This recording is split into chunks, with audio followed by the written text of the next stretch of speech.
सावधान प्रभु। सावधान स्वामीनाथा।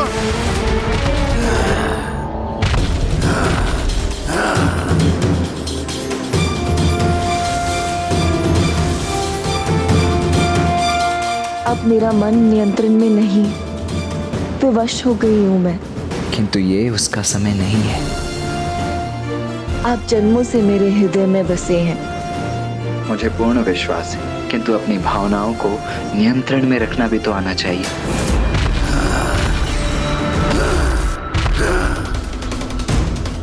भ्राता कुछ कीजिए। देव सेनापति! कुमार कार्तिकेय, अपनी स्तब्ध अवस्था से बाहर आइए। कुछ कीजिए प्रभु।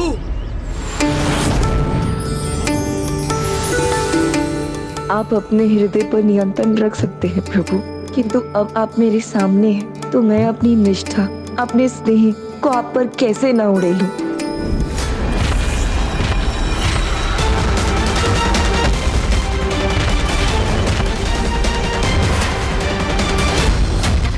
तुम्हारे स्नेह और निष्ठा का मैं सम्मान करता हूँ, किंतु मेरे लिए मेरा कर्तव्य सर्वोपरि है और मुझे असुरों का विनाश करना है। अपने इस कार्य को मुझे पूर्ण एकाग्रता से संपन्न करना होगा।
देव सेनापति कुमार कार्तिकेय की जय। देव सेनापति कुमार कार्तिकेय की जय। देव सेनापति कुमार कार्तिकेय की जय।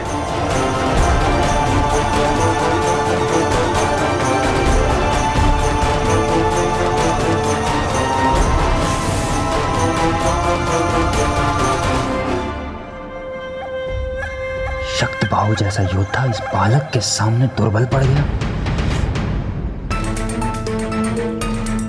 ये बालक तो योद्धाओं का भी योद्धा है, महापराक्रमी, अद्भुत है। मैंने कभी ऐसा योद्धा नहीं देखा। दिव्यता इसके मुखमंडल पर दिखाई देती है। इसका बल और योग्यता इसकी दिव्यता का प्रमाण है। भाखन ने भ्राता को पहचानना आरंभ कर दिया है। आपने उचित कहा था प्रभु। स्वामी कार्तिकेय के पराक्रम को देख उनसे प्रभावित हुए बिना नहीं रह पाएगा भाखन। इस आयु में ही युद्ध कला और कौशल में इतना निपुण, नेतृत्व करने के लिए सर्वथा योग्य है। ओहो, असुर होकर इस बालक की प्रशंसा, वो भी अपने असुर के मृत्यु पर। कहीं आप असुर सम्राट सूरा पद्मन की शरण छोड़कर इसकी शरण में तो नहीं जाना चाहते आप? नहीं नहीं, कदापि नहीं। शत्रु की प्रशंसा का अर्थ उसकी भक्ति करना कदापि नहीं होता। अभी तो 2 परीक्षाएं शेष हैं। बाहुबल का धनी है तो क्या हुआ, मानसिक रूप से कितना शक्तिशाली है यह जानना भी तो आवश्यक है। ऐसी विकट चुनौती प्रस्तुत करूंगा जिसके सामने इसकी मानसिक शक्ति असफल हो जाएगी। चलिए अब आगे बढ़ते हैं, जिससे हम संध्या होने से पूर्व मंदिर पहुंचकर पूजा कर सकें। मूषक जी चलिए, हमें इनसे आगे वहां पहुंचना होगा। तत्र त्रिपथगा दिव्या शीतदोया अशैवला। यहाँ का वायु प्रवाह यहाँ के वातावरण और दिव्यता का आभास करा रहा। केवल वायु ही नहीं देवराज, यहाँ तो ये निर्मल जल भी अत्यंत दिव्य और पावन है। पावन तो होगा ही ना, जब ये दिव्य नदी स्वर्णमुखी है।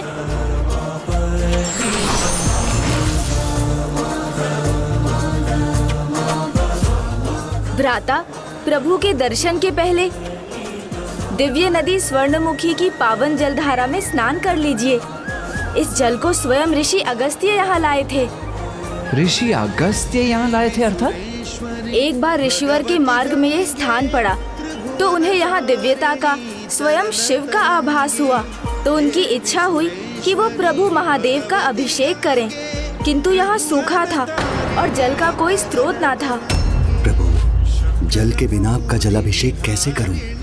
किंतु ऋषिवर इस कमी को दूर करने के लिए प्रभु ब्रह्मदेव की तपस्या में लीन हो गए।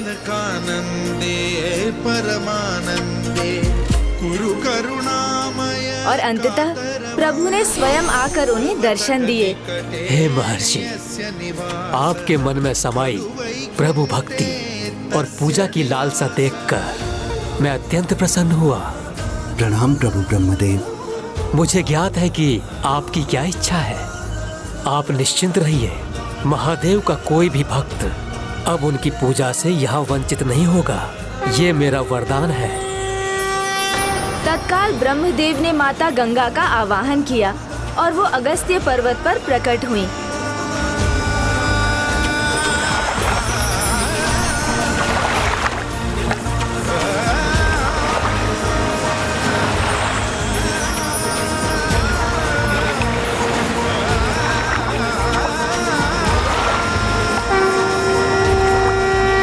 अब जब गंगा तुल्य नदी यहाँ अवतरित हुई है तो उसके तट पर अनेकों तीर्थ स्थल और मंदिर स्थित होंगे। उगते सूर्य की किरणों को प्रतिबिंबित करने वाली इन नदी को स्वर्णमुखी कहा जाता है और ब्रह्मदेव के वचन अनुसार उनके तट पर अनेकों महान तीर्थ हैं। वो तीर्थ भी जिसे ढूंढने आप निकले हैं। कथा रोचक है, किंतु गणेश, मैंने कहा ना कि मुझे तुम्हारी किसी सहायता की कोई आवश्यकता नहीं है। मैं स्वयं की सहायता स्वयं कर सकता हूँ, स्वयं का मार्ग स्वयं ढूंढ सकता हूँ। भ्राता,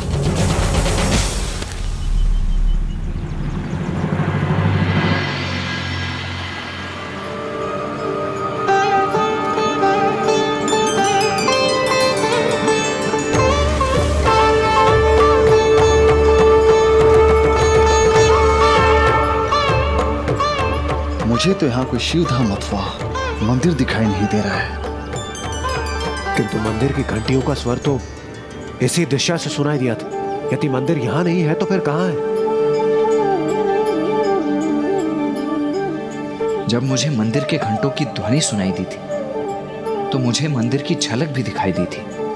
मेरे विचार से थोड़ा आगे जाने पर ही हमें कुछ स्पष्ट हो पाएगा, इसीलिए हमें नदी के साथ आगे बढ़ना चाहिए। उचित है देव सेनापति, किंतु हम किस दिशा में आगे बढ़े, दाईं ओर या फिर बाईं ओर?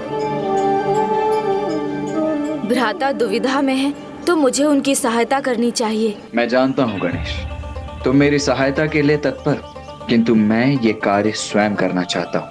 देवराज, मेरे विचार से हमें इसी दिशा में जाना चाहिए। आइए। प्रभु, स्वामी कार्तिकेय तो उचित दिशा में नहीं जा रहे हैं, कुछ कीजिए प्रभु। ओह, सूझ गया उपाय। मूषक जी, कभी कभी हम प्रभु महादेव को यहाँ वहाँ ढूंढते रहते हैं, किंतु सत्य तो ये है कि प्रभु के 8 प्रमुख स्थान हैं, फिर भी वो सर्वत्र हैं। 8 स्थान पर रहकर सर्वत्र रहते हैं प्रभु, वो कैसे? और वो 8 स्थान कौन से हैं? गणेश जी, क्या आपका अर्थ 8 दिशाओं से है? तो क्या अष्टधातु? यदि ये भी नहीं है तो तुम स्वयं ही क्यों नहीं बता देते गणेश? प्रभु महादेव ने अपने 8 रूपों में 8 स्थानों पर अपना निवास स्थापित किया। प्रथम 5 थे पंचभूत, अर्थात वायु, जल, अग्नि, पृथ्वी और आकाश।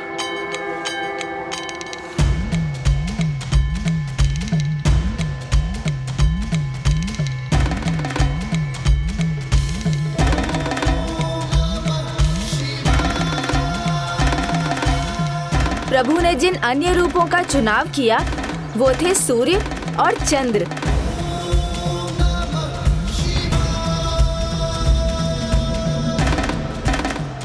और 8वें थे पशु, अर्थात सृष्टि के सभी जीव।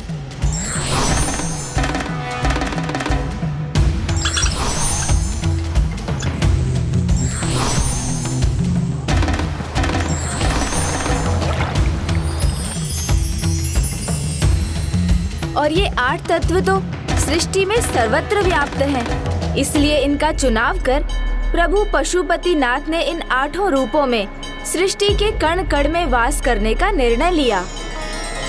और प्रभु महादेव के ये 8 रूप अष्टमूर्ति कहलाते हैं।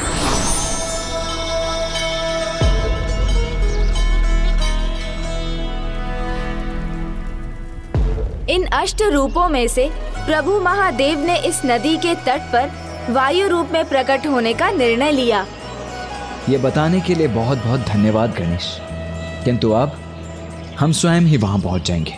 अवश्य भ्राता, मुझे इसमें तनिक भी संदेह नहीं, क्योंकि प्रभु महादेव यहाँ अपने वायु रूप में हैं, इसलिए मात्र उनका आभास ही उन तक ले जाएगा।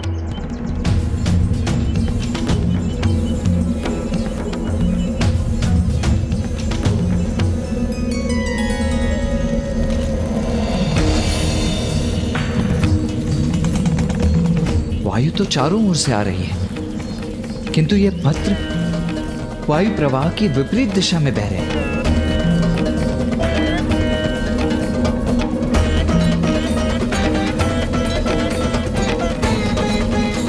क्षमा करें प्रभु, मात्र पत्र ही नहीं, यहाँ का कण कण विपरीत दिशा में पड़ रहा है। ये कैसे संभव है? प्रभु, वो बेल वृक्ष को देखिए। बेल पत्र पुष्प ये तो एकमात्र प्रभु महादेव की ओर ही आकर्षित होते हैं, और यहाँ वो वायु के नियमों के विपरीत जाकर अपना स्वाभाविक आचरण ही कर रहे हैं, जो केवल चमत्कार से ही संभव है। और ये चमत्कार तो केवल वही कर सकते हैं जिनका वायु के नियमों पर भी नियंत्रण है, अर्थात हम उचित दिशा में ही जा रहे हैं देवगण। एक मंदिर की आकृति तो दिखाई दी मुझे।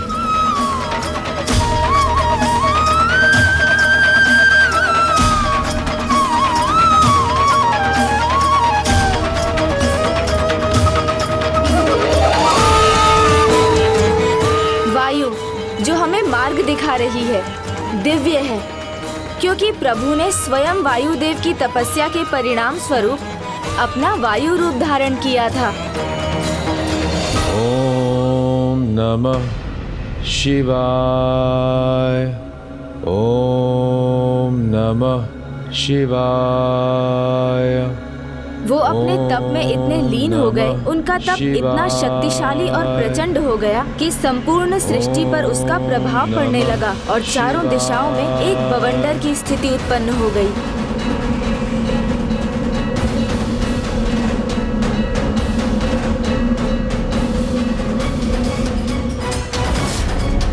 शीघ्र वो बवंडर रूपी वायु प्रवाह त्रिलोक तक भी पहुंच गया।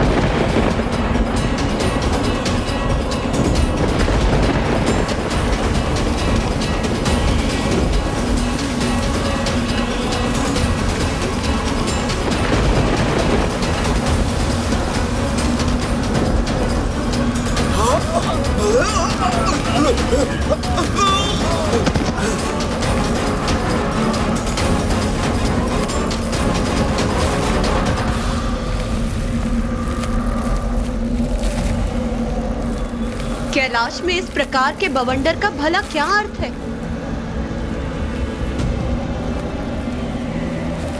ओम नमः शिवाय। ओम नमः शिवाय।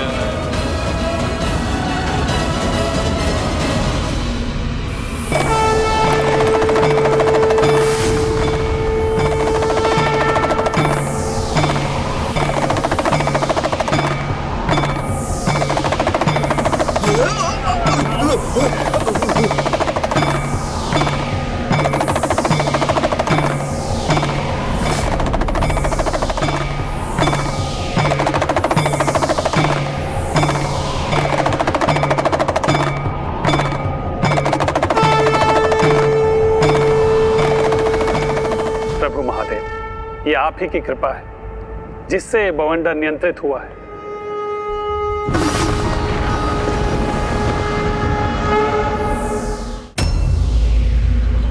प्रभु, वायुदेव के तप की ऊर्जा एकमात्र आप ही साध सकते हैं।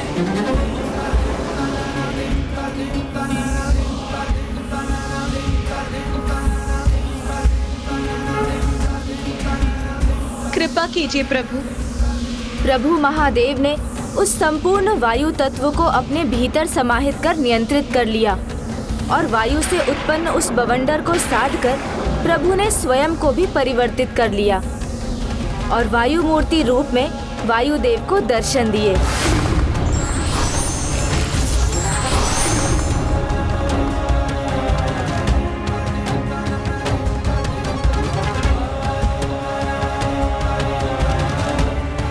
प्रभु,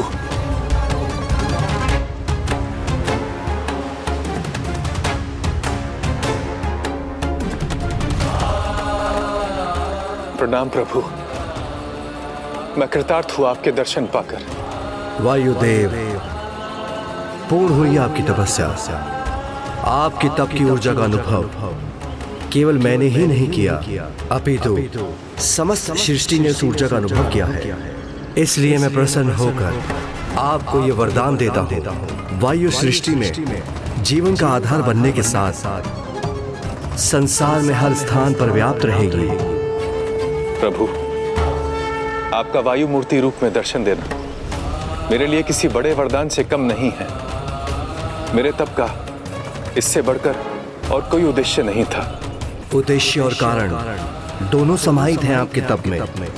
वायुदेव, आपको तो ये ज्ञात है कि सृष्टि में कोई भी घटना अकारण नहीं होती। आपके तप के परिणाम स्वरूप आने वाले समय में ये वायु रूप मेरी अष्ट मूर्तियों में से एक होगा और आपका ये तप स्थल मेरे पंचभूत स्थलों में से एक होगा, जहां मैं स्वयंभू कर्पूर लिंग के रूप में प्रकट होकर सदैव विराजमान रहूंगा। प्रणाम प्रभु।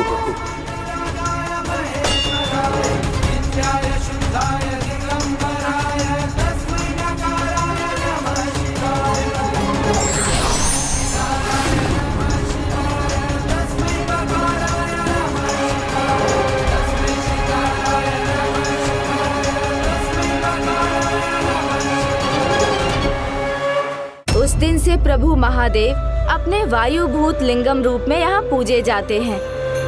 और फिर ये स्थान श्री कालहस्ती के नाम से विख्यात हुआ। किंतु श्रीकालहस्ती ही क्यों? अवश्य इसके पीछे कोई कथा होगी। अवश्य है, इसके पीछे भी एक कथा है, किंतु एक नहीं, श्री कालहस्ती से संबंधित 4 महत्वपूर्ण कथाएं हैं कि कैसे इस मंदिर का नाम पड़ा और किस प्रकार श्री कालहस्ती आने वाले भक्त मोक्ष प्राप्त कर स्वयं प्रभु महादेव में समा गए।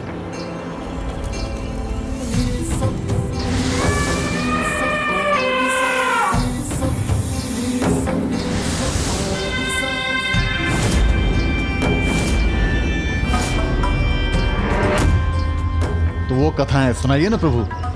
श्री कालहस्तेश्वर प्रभु का ये नाम उनके तीनों भक्तों की अगाध भक्ति के कारण पड़ा है। प्रभु के ऐसे महान भक्त अवश्य कोई महर्षि ही रहे होंगे। नहीं, महर्षि नहीं थे तो क्या वो असुर थे?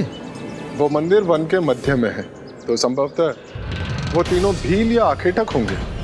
नहीं, मानव योनि के हो ऐसा सौभाग्य भी नहीं था उनका। बालक है तो बालक की भांति कथाएं सुनने दो इसे गणेश से। मैं तो अपना दूसरा अस्त्र क्रियान्वित करता हूँ उसके विरुद्ध। अस्त्र? कैसा अस्त्र?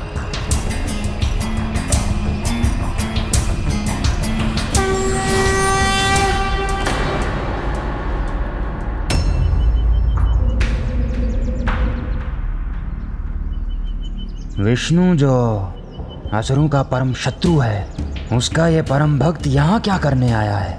कुछ तो आशय अवश्य है इसका।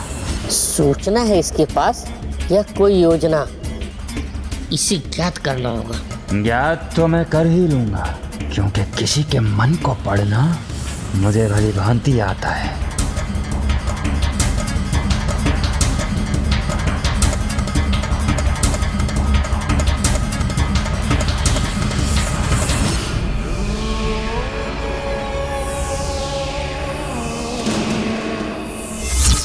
जो देवता बंदी नहीं है वो देव सेनापति कुमार कार्तिकेय के साथ एक विशेष यात्रा पर है, जिसके अंत में एक भीषण युद्ध होगा।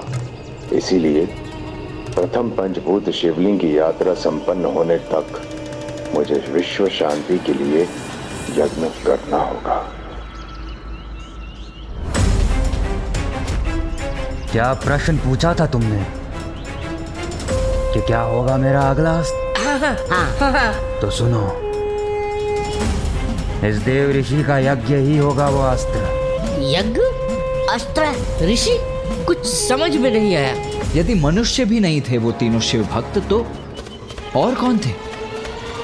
श्री कालहस्ती के श्री का अर्थ है एक मकड़ा।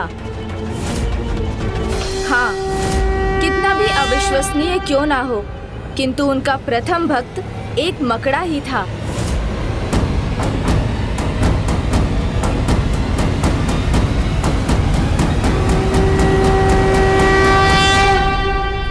कालहस्ती के श्री का अर्थ है एक मकड़ा।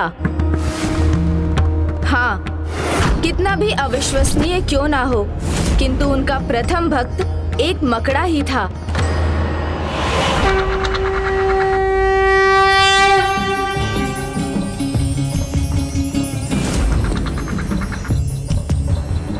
प्रभु को कष्ट हो ये नहीं सह सकता मैं।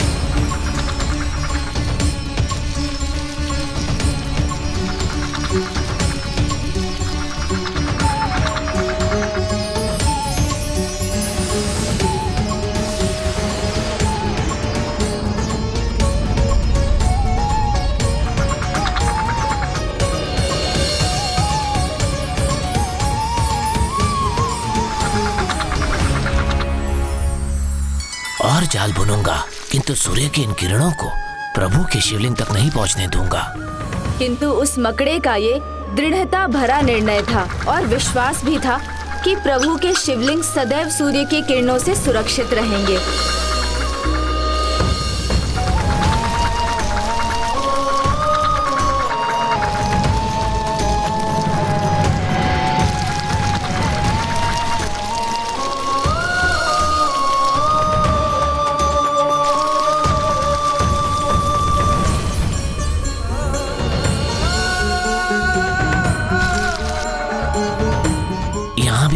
को भर दूंगा। प्रभु का वो मकड़ा भक्त इसी प्रकार पूर्ण निष्ठा से ऐसे ही प्रभु की सेवा करता रहा। जब भी उसका जाला वायु, पशु अथवा किसी अन्य कारण से क्षतिग्रस्त होता तो वो मकड़ा उसी क्षण प्रभु के कष्ट को हरने के प्रयास में जुट जाता। पर फिर किसी भी अन्य भक्त के समान ये उस मकड़े भक्त की परीक्षा का समय था। उस दिन सूर्य देव की किरणें इतनी तीव्र और तीक्ष्ण थी कि वो मकड़े के जाल को अपने ताप से जलाने लगी और उसके सभी प्रयासों के बाद भी वो अपने जाल को सुरक्षित नहीं रख पा रहा था।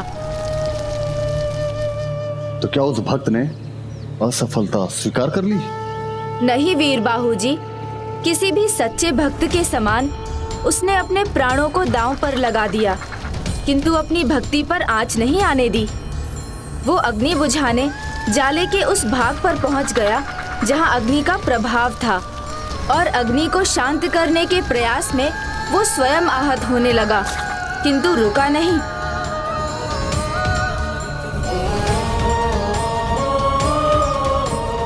ये तो मात्र उस भक्त की परीक्षा थी। शिवलिंग का स्पर्श होते ही उसे प्राण दान प्राप्त हुए।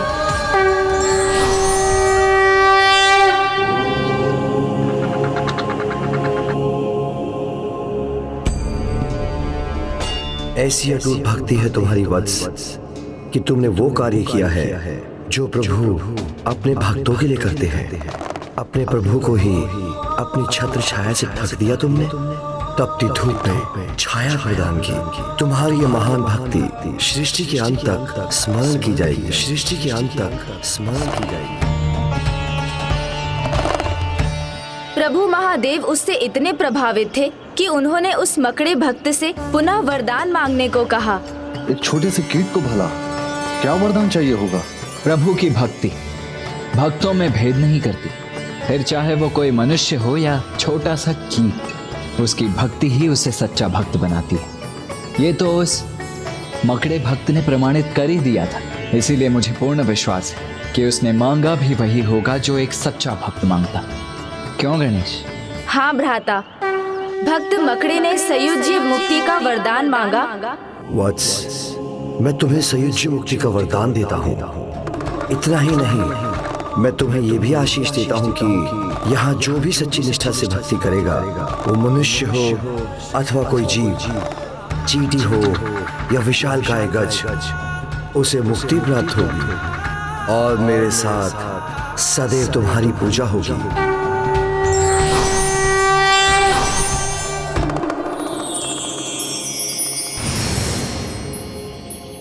हे श्री ज्ञान मूर्ति गणेश जी, श्रीकाल हस्ती में श्री नाम कैसे जुड़ा ये तो ज्ञात हो गया मुझे, किंतु काल और हस्ती ये शब्द, इनकी उत्पत्ति कैसे हुई? जैसे वो मकड़ा प्रभु का भक्त था, वैसे ही एक काल अर्थात एक सर्प और हस्ती अर्थात एक गज भी महादेव के भक्त थे। प्रत्येक भोर में वो गज हस्ती पुष्प गुच्छ और बेलपत्र के साथ अपनी सूंड में जल लेकर आता था।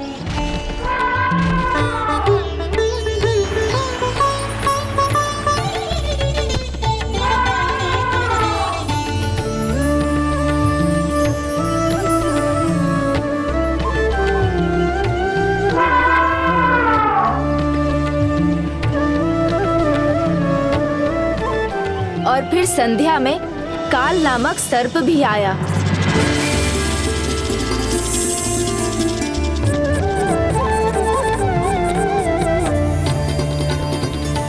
उस सर्प के अनुसार वो पत्र और पुष्प प्रभु के योग्य ना थे, तो उसने प्रभु के स्थान को स्वच्छ किया, फिर शिवलिंग को मणियों से सज्जित किया और प्रभु पूजा में रम गया।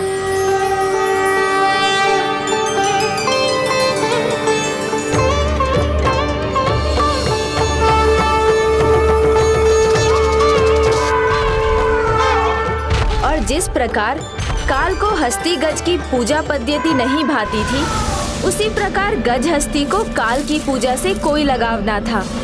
वो काल की लाई मणियों को पत्थर समझ दूर फेंक देता था और काल उसके पुष्पों को। ऐसा कुछ दिनों तक निरंतर चलता रहा, किंतु एक दिन क्रोधित होकर उस गज ने मणियों को जलाशय में फेंक दिया। जब रात्रि में सर्प वहां पहुंचा तो वो प्रभु के शिवलिंग के निकट पुष्प और पत्र देखकर बहुत निराश हुआ। उसने अपने अनुसार उस स्थल को स्वच्छ किया, फिर उसकी प्रतीक्षा में वहीं स्थित हो गया जिसने उसकी मणियों को हटाया था। और फिर अगली भोर दोनों शिव भक्तों में युद्ध छिड़ गया।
सर्प और गज के इस भीषण युद्ध में वो अवस्था भी आ चुकी थी जब उस असहनीय कष्ट को सहन कर पाने में असमर्थ वो गज अपनी अंतिम श्वासें गिन रहा था।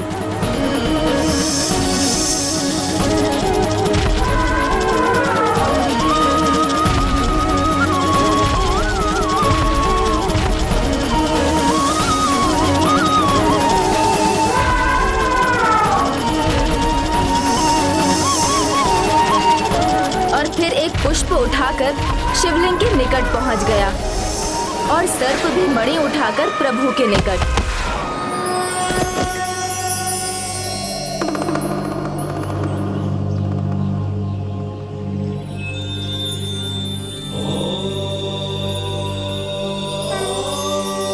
कल्याण। जब दोनों के प्राण लौटने लगे तो मकड़े भक्त के समान काल और हस्ती दोनों ने संयुज्य मुक्ति ही मांगी। उनकी इस भक्ति से प्रभावित होकर प्रभु महादेव ने उन्हें मात्र मुक्ति ही नहीं दी, अपितु एक अनूठा आशीष भी प्रदान किया। मुक्ति के साथ मैं तुम दोनों को यहाँ एक विशेष स्थान देता हूँ। आज के बाद तुम दोनों के नाम मेरे नाम से जुड़ जाएंगे और तुम दोनों के चिन्ह मेरे इस शिवलिंग के ऊपर होंगे।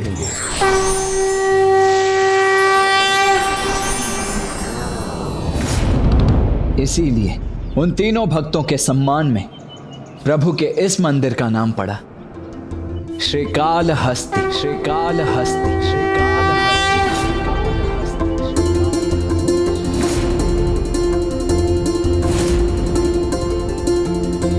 श्रीकालहस्ती की जय। श्रीकालहस्ती की जय।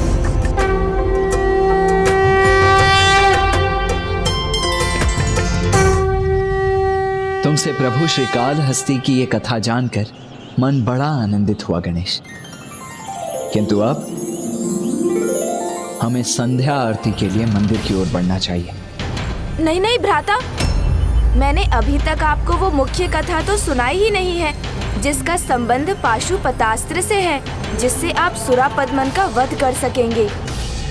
और मात्र पाशुपतास्त्र ही नहीं, इस कहानी के माध्यम से मुझे आपको विवाह के लिए भी तो मनाना है। माँ, जब प्रभु महादेव किसी ऐसे कार्य के लिए कहीं प्रस्थान करते हैं तो आप अपना समय कैसे व्यतीत करती हैं? ये कैसा प्रश्न पूछ लिया मैंने? माता क्या सोचेंगी? तुम्हारे इस प्रश्न का अर्थ मैं समझती हूँ पुत्री। हो ना हो, तुम भी पुत्र कार्तिकेय को अपने स्वामी के रूप में स्वीकार करने लगी हूँ। पुत्री, जब महादेव ऐसे विशेष कार्यों के लिए बाहर जाते हैं तो मैं उनके कुशल क्षेम के लिए पूजा में व्यस्त रहती हूँ। इससे मेरा ध्यान भी बटा रहता है और मैं किसी भी कारण से उनका ध्यान नहीं भटकाती। किंतु मैं अपने मन को कहाँ व्यस्त रखूं? तुम भी अपना ध्यान लगाने के लिए महादेव का 16 सोमवार का व्रत कर सकती हो। इससे तुम्हें अपना मनचाहा वर भी मिल जाएगा और तुम उसके हित में पूजा भी कर सकोगी।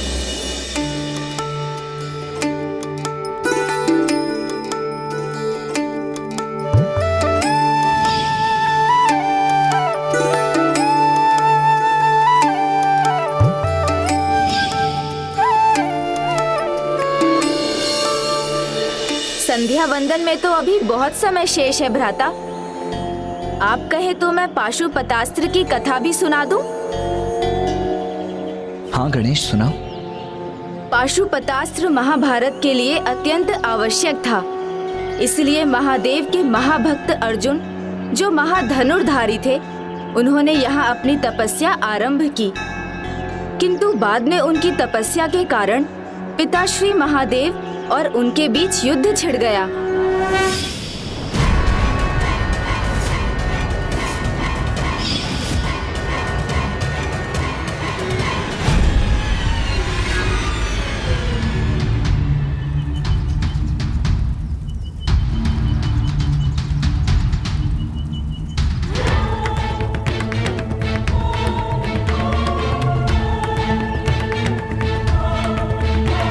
देव ऋषि का विश्व शांति के लिए यज्ञ जितना विशाल होगा, चुनौती भी उतनी विशाल होगी उस बालक कार्तिकेय के सामने।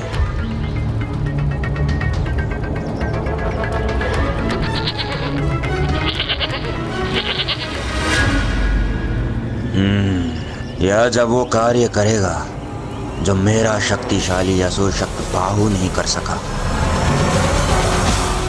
नारायण अवतार श्री कृष्ण की प्रेरणा से पांडुपुत्र महारथी अर्जुन ने पाशुपतास्त्र प्राप्ति के लिए जगत पिता महादेव की तपस्या आरंभ की। तनोति धर्मम विधुनोति कल्मषम हिनस्ति दुखम विदधाति सन्मदम चिनोति सत्वम विनिहन्ति तामसम तपो अथवा किम ना करोति देहिनाम। अर्थात तप धर्म का विस्तार ही नहीं करता, अपितु दुख का विनाश भी करता है, साथ ही अस्मिता भी देता है और सत्व का संचय करता है। तप से सब कुछ संभव है। उसी प्रकार महारथी अर्जुन की तपस्या के चरम ने असंभव को संभव किया। उनके जाप से कैलाश ही नहीं, महादेव भी अछूते नहीं रहे।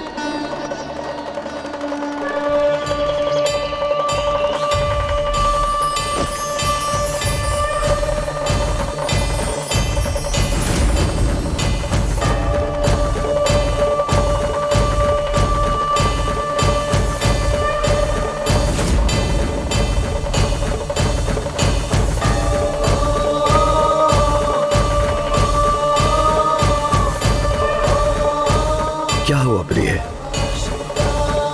आप किन विचारों में मग्न हैं? स्वामी, अपार शक्ति के साथ अपार दायित्व भी निभाना पड़ता है। अपने तप के फल स्वरूप महारथी अर्जुन को पशुपतास्त्र प्राप्त होगा, किंतु स्वामी, क्या महान धनुर्धारी अर्जुन सदा इसका प्रयोग अपनी बुद्धिमानी से और न्याय के लिए ही करेंगे? यह तो हमें तभी ज्ञात होगा देवी, जब अर्जुन की परीक्षा होगी।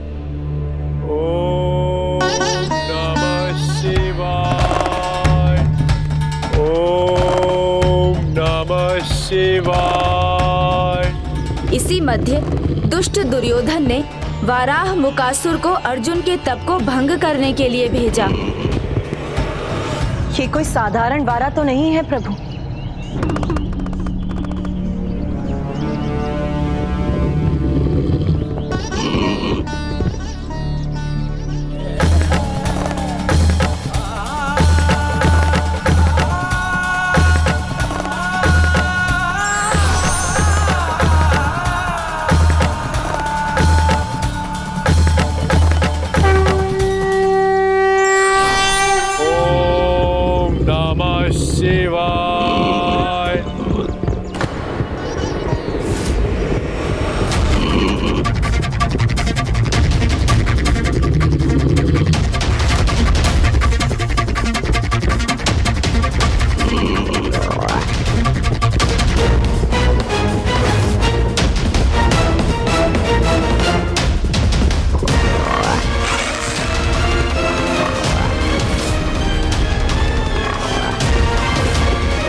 रुको, वो मेरा आखेट है, तुम उसका वध नहीं कर सकते।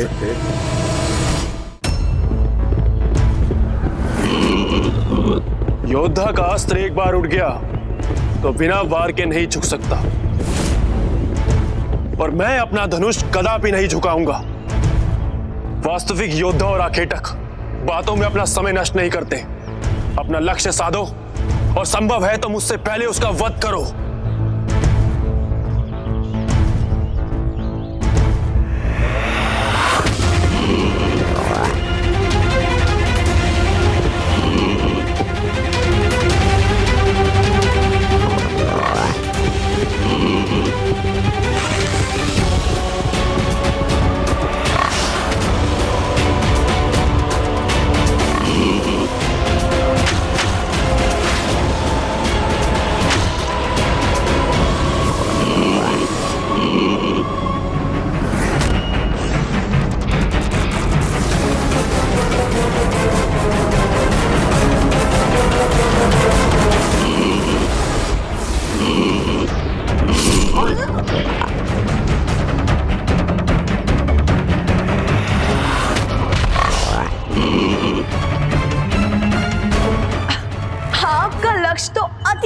स्वामी, एक ही बार में आपने इतने विशाल और भयंकर वारा का आखेट कर दिया।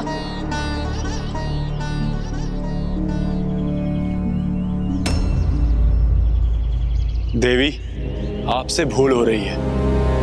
मेरा बाण है इस वारा के अंत का कारण।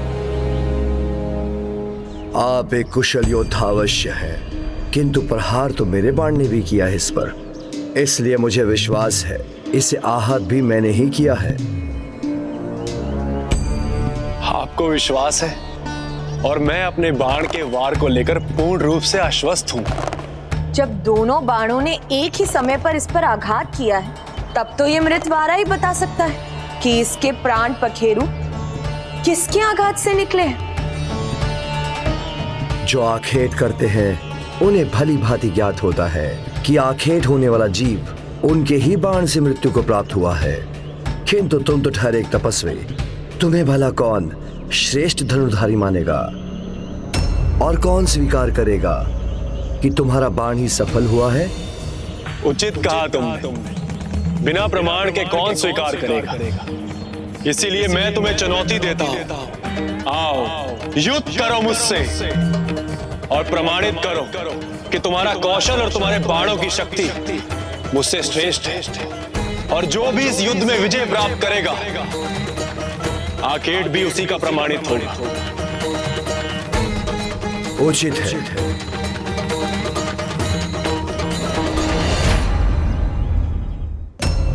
महायोद्धा अर्जुन को ये ज्ञात ही नहीं था कि उन्होंने किराट अवतार में प्रभु को चुनौती देकर स्वयं अपनी परीक्षा स्वीकार की थी। मेरे साधारण बाण ही तुम्हें पराजित करने के लिए पर्याप्त है।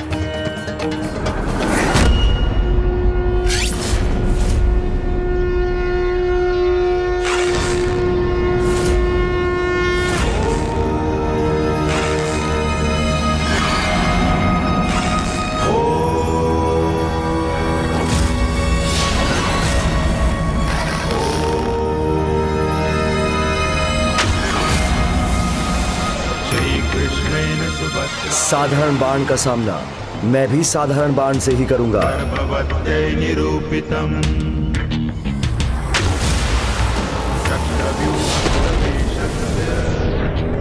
एक साधारण आखेटक के बाण में इतना सामर्थ्य। अभिमन्यु स्थितो गर्भे दिव्य ज्ञानयुतो शृणो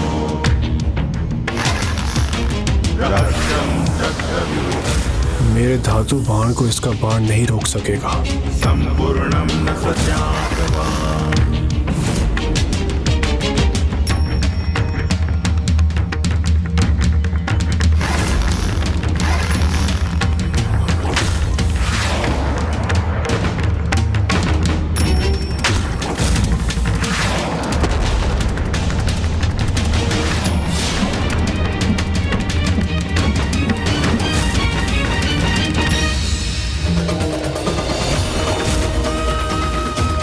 कदाचित तुम्हें लेकर मेरा अनुमान उचित नहीं था। श्रेष्ठ धनुर्धारी हो तुम।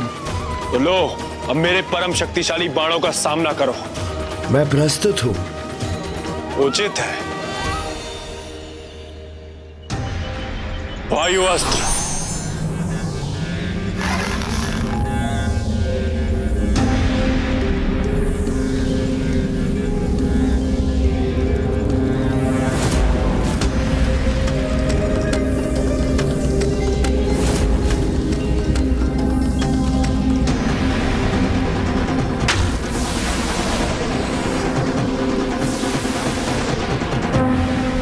अर्जुन का युद्ध कौशल, उसका सामर्थ्य अति उत्तम है, किंतु उसकी परीक्षा विशेष है।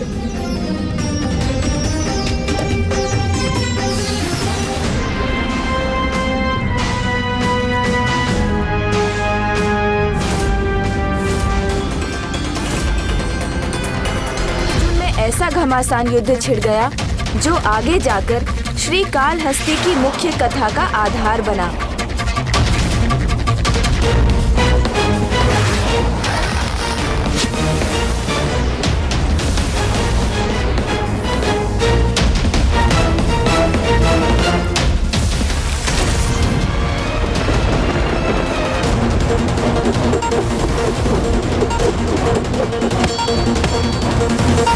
मेरे वायु अस्त्र को तो लौटा दिया तुमने, परंतु मेरा अग्नि अस्त्र तुम्हारे बाणों को भस्म कर देगा।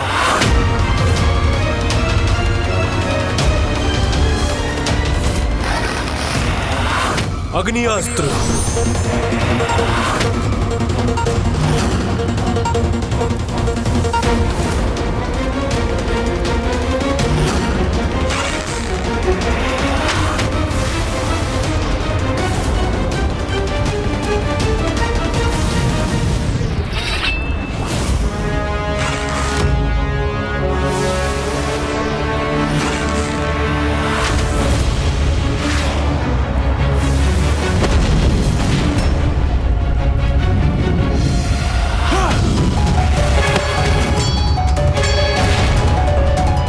प्रत्येक प्रहार मेरे भीतर क्रोध की ज्वाला को जागृत कर रहा है।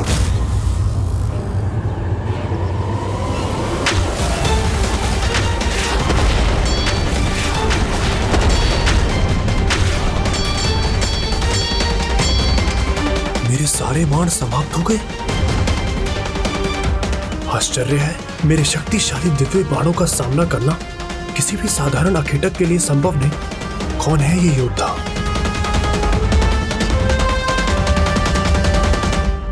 बस बहुत हुआ। अब मैं अपने महानतम अस्त्र का प्रयोग करूंगा। ओम ब्रह्मास्त्रम।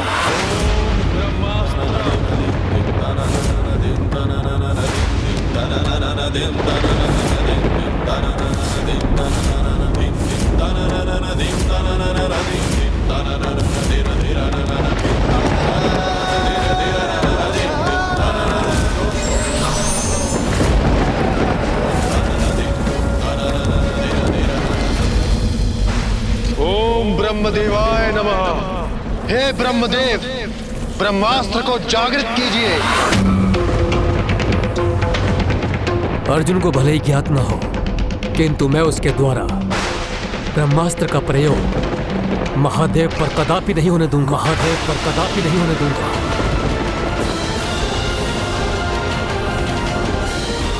ब्रह्मदेव मेरी प्रार्थना क्यों नहीं सुन रहे हैं? मुझसे इतनी प्रतीक्षा क्यों करवा रहे हैं? ब्रह्मास्त्र का प्रयोग अंतिम विकल्प है।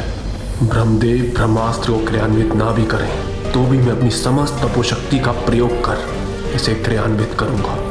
मुझे ज्ञात है कि इसका विपरीत प्रभाव मुझ पर भी पड़ेगा, किंतु अब मेरे समक्ष दूसरा विकल्प नहीं है।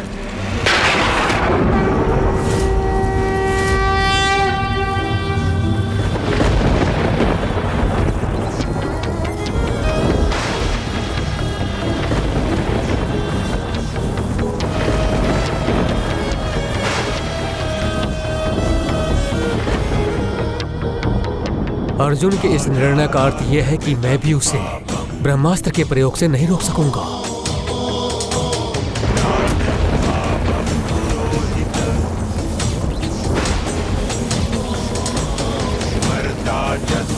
समस्त शक्ति छिन पड़ रही है, फिर भी पराजय स्वीकार नहीं है उसे।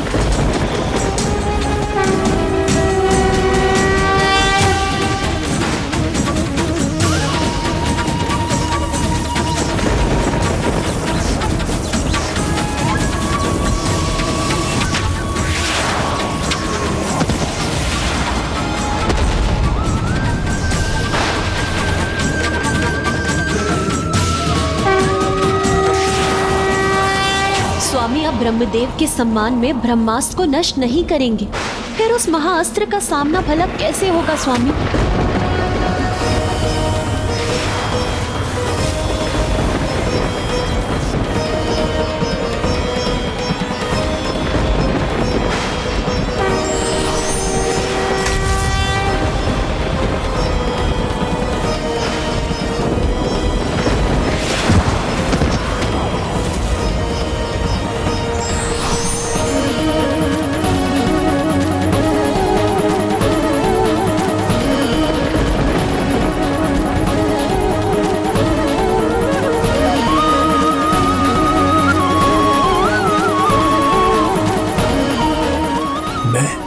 मेरे सभी बाण, यहाँ तक कि ब्रह्मास्त्र भी यहाँ कैसे पहुंच गए?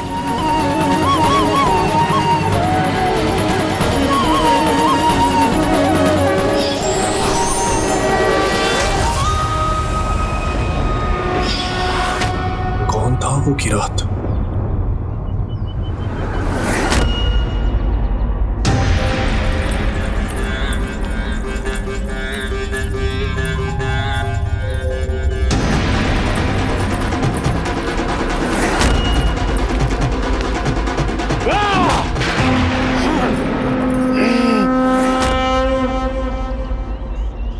जो भी हो तुम मायावी किरात, अब मैं तुम्हें अवश्य पराजित करूंगा।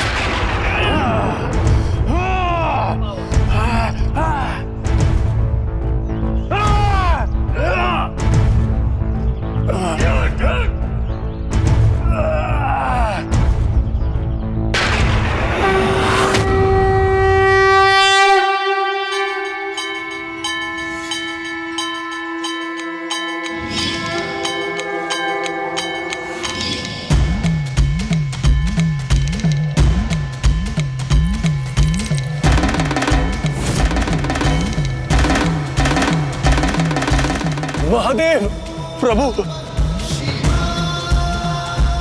प्रभु, प्रभु,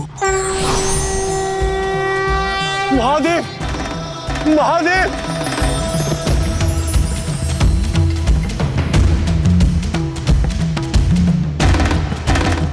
मुझे क्षमा करें प्रभु, भूल हुई है मुझसे। आपकी तपस्या कर रहा था और आप पर ही वार करने का दुस्साहस कर बैठे। हमें क्षमा करें प्रभु, क्षमा करें। मेरे दिव्यास्त्र जब विफल होने लगे तभी मैं समझ गया कि किसी अत्यंत दिव्य और शक्तिशाली व्यक्तित्व से मेरा सामना है, किंतु योद्धा युद्ध के मध्य में नहीं रुक सकता, अन्यथा वो मेरे युद्ध कौशल और मेरे शस्त्रों का अपमान होता। इसलिए मुझ पर दया करें प्रभु और क्षमा कर दे, क्षमा कर दे मुझे प्रभु। पुत्र अर्जुन, मेरी परीक्षा में सफल हुए तुमने एक वीर योद्धा के धर्म का पालन किया। पाशुपतास्त्र के लिए सर्वथा योग्य हो तुम। प्रभु, अब आपके दर्शन प्राप्त हो गए मुझे, तो अब और कुछ पाने की इच्छा कहाँ शेष रही। आप तो एक ही कृपा कीजिए प्रभु, मुझे संयुज्य मुक्ति अर्थात परम मोक्ष का वरदान दीजिए। ईश्वर हो या कोई छोटे से छोटा जीव, संसार में सभी के लिए कर्तव्य निर्धारित है। तुम्हारा कर्तव्य अभी पूर्ण नहीं हुआ है पुत्र। तुम्हारी भक्ति, सच्ची निष्ठा और योग्य योद्धा के गुण से अत्यंत प्रभावित हुआ हूं मैं। इसलिए मैं तुम्हें युद्ध में प्रयोग करने हेतु वो पाशुपतास्त्र प्रदान करता हूं, जिसमें सभी जीवों की शक्ति समाहित है।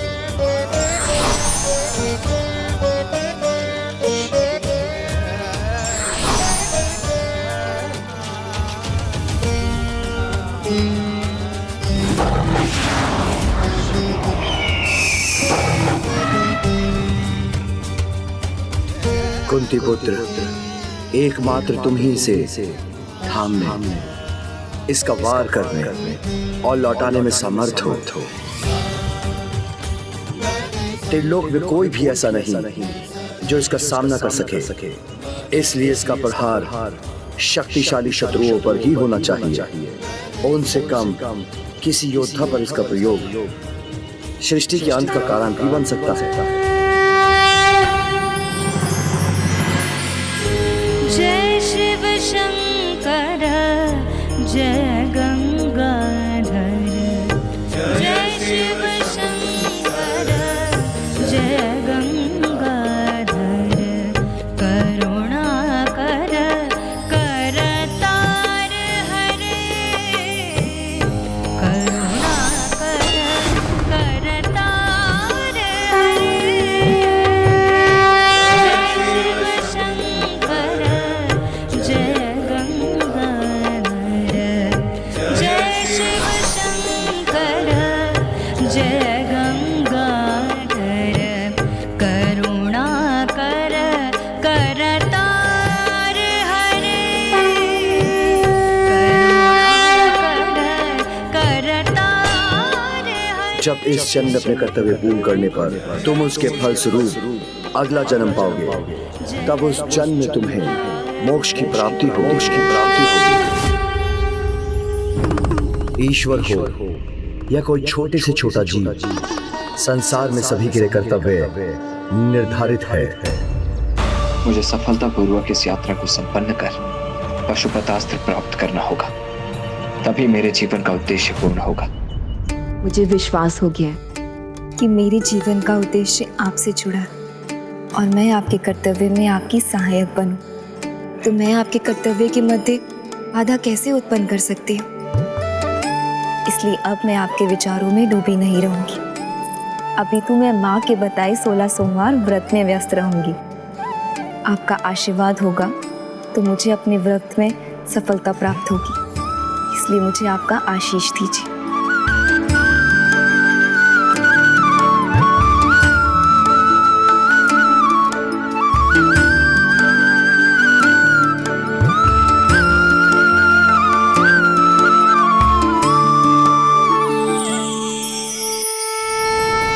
पुत्री देव सेना पुत्र कार्तिकेय के लिए पूर्ण रूप से सुयोग्य है। अब शीघ्र ही इन दोनों का विवाह कर देना चाहिए।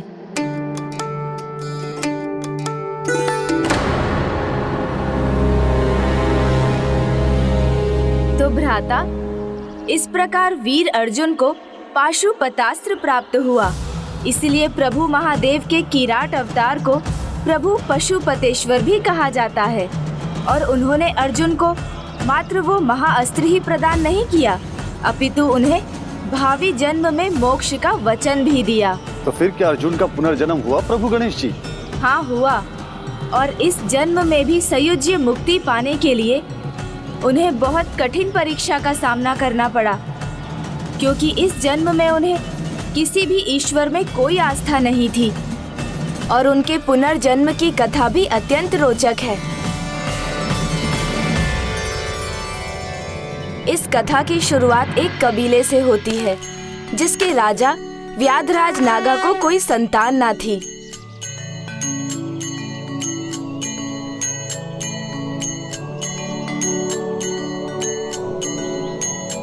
मैया को प्रणाम करता हूँ।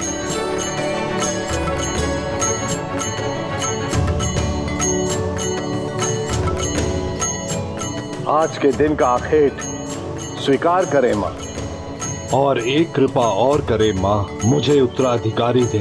मेरा ये दुख हर ले माँ, कृपा करे माँ, कृपा करे।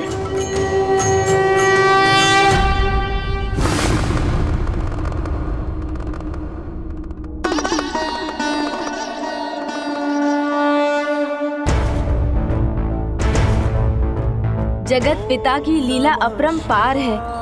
उन्होंने अर्जुन की आत्मा को अगले जन्म के लिए जागृत किया और जगत माता ने उसे एक परिवार दिया। ओम नमः शिवाय, ओम नमः शिवाय।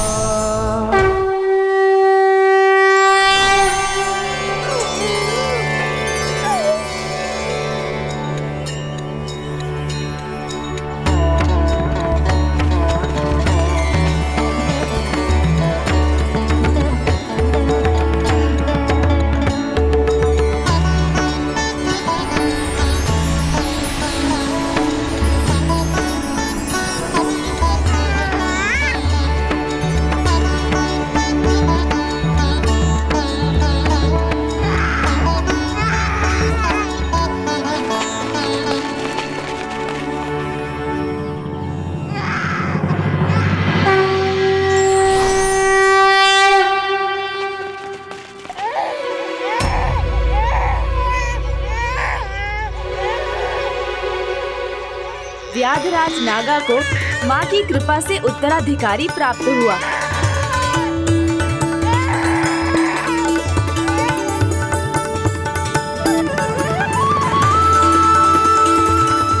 शांत हो गया, मेरी भुजाओं में आते ही ये शांत हो गया।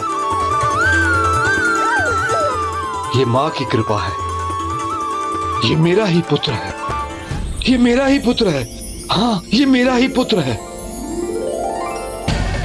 और जब वो अपने कबीले लौटे तो सब पहले से ही आनंदित थे, क्योंकि उसी समय उनकी रानी ने एक पुत्री को जन्म दिया था। महाराज, मैया की कृपा हुई है आप पर, पुत्री हुई है आपको।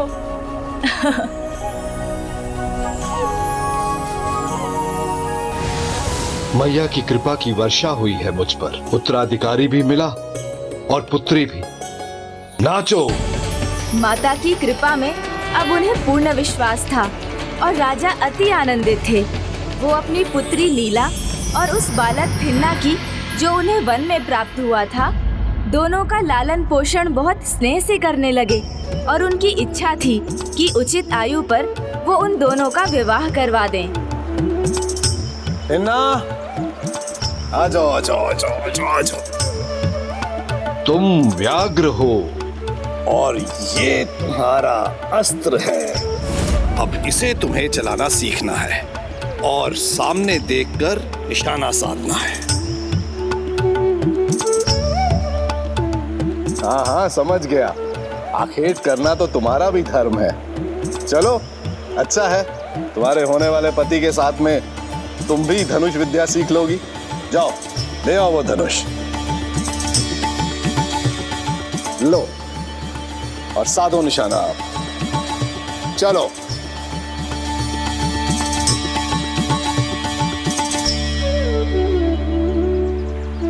प्रणाम मैया, आशीष दीजिए प्रभु। जीती रहो।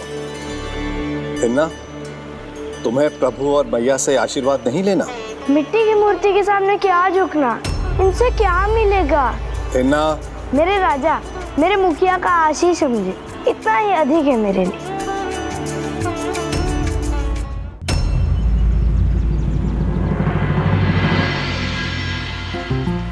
जाओ साधो निशाना।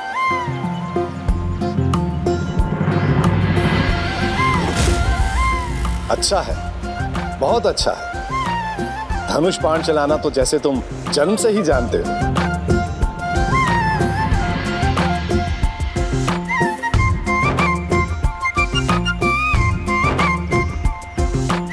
ऐसे नहीं, ऐसे। सामने दृष्टि रखो और साधो निशाना।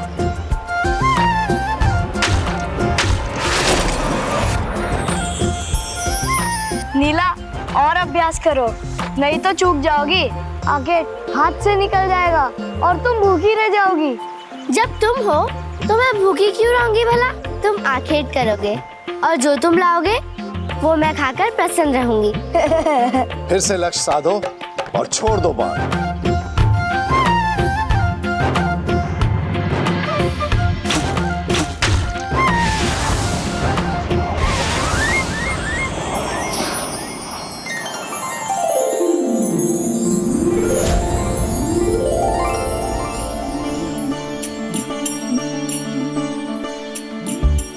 अनेक योद्धा मेरी दृष्टि के सामने से निकले, किंतु अपने संपूर्ण जीवन में थिन्ना के समान कुशल धनुधारी मैंने नहीं देखा, जैसे ये पिछले जन्म से ही युद्ध कला सीख कर आया हो।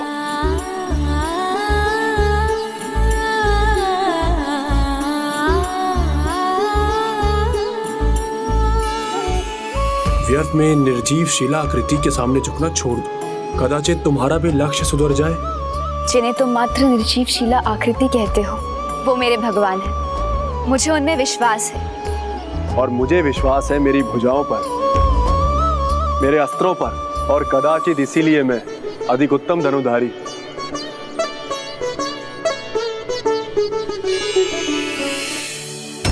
बचपन से इसे समझा रहा हूँ, ईश्वर भक्ति का महत्व समझा रहा हूँ, किंतु इस पर कोई प्रभाव ही नहीं पड़ता। और अब जब इसका राज्याभिषेक इतना निकट है, तो ये प्रभु में मैया में आस्था कैसे रख सकता है? जहाँ एक ओर थिन्ना को ईश्वर पर बिल्कुल भी आस्था नहीं थी, वहीं दूसरी ओर नीला की भक्ति प्रगाढ़ होती चली गई। राजा नागा ने उन्हें माता की कृपा समझकर स्वीकार किया था, किंतु वो थिन्ना से कभी ईश्वर सत्ता, उनकी भक्ति स्वीकार नहीं करा सके। दो इतने विपरीत व्यक्तित्व, उनके मध्य विवाह संभव ही कैसे था? विवाह के उपरांत व्यक्ति के जीवन में कितने अद्भुत परिवर्तन आते हैं, मैं यही तो आपको दिखाना चाहता हूँ भ्राता, जिससे आप शीघ्र विवाह करने के लिए तैयार हो जाएं। क्या हुआ गणेश, अब किस विचार में डूब गए हो तुम? विवाह एक यात्रा है जिसमें स्त्री और पुरुष एक दूसरे को जानते हैं, समझते हैं। ये यात्रा कभी उन्हें आनंदित करती है तो कभी असंतोष का आभास भी कराती है, किंतु शुभ और बड़े उद्देश्य के लिए दोनों पति पत्नी इस यात्रा पर निरंतर आगे बढ़ते रहते हैं। थिन्ना और लीला में मतभेद अवश्य थे, किंतु मनभेद नहीं। दोनों एक दूसरे को स्वीकार करते थे। फिर एक दिन उन दोनों के विवाह का समय आ ही गया।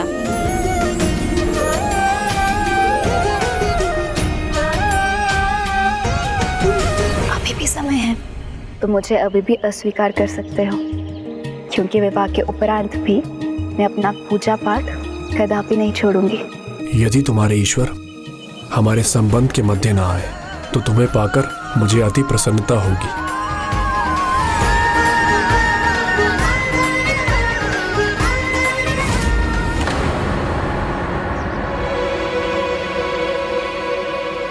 जाओ, अपनी मैया और अपने भगवान से आशीष ले लो, मैं यही प्रतीक्षा करूंगा।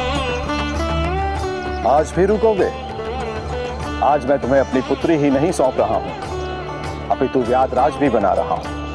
व्याधराज नागा की, व्याधराज थिन्ना की, व्याधराज नागा की। माँ के सामने इस महायोद्धा थिन्ना को मैं कबीले का सरदार बनाता हूँ। आगे बढ़ो थिन्ना, माँ के सामने मेरी पुत्री और राज सिंहासन को स्वीकार करो। नहीं, नहीं।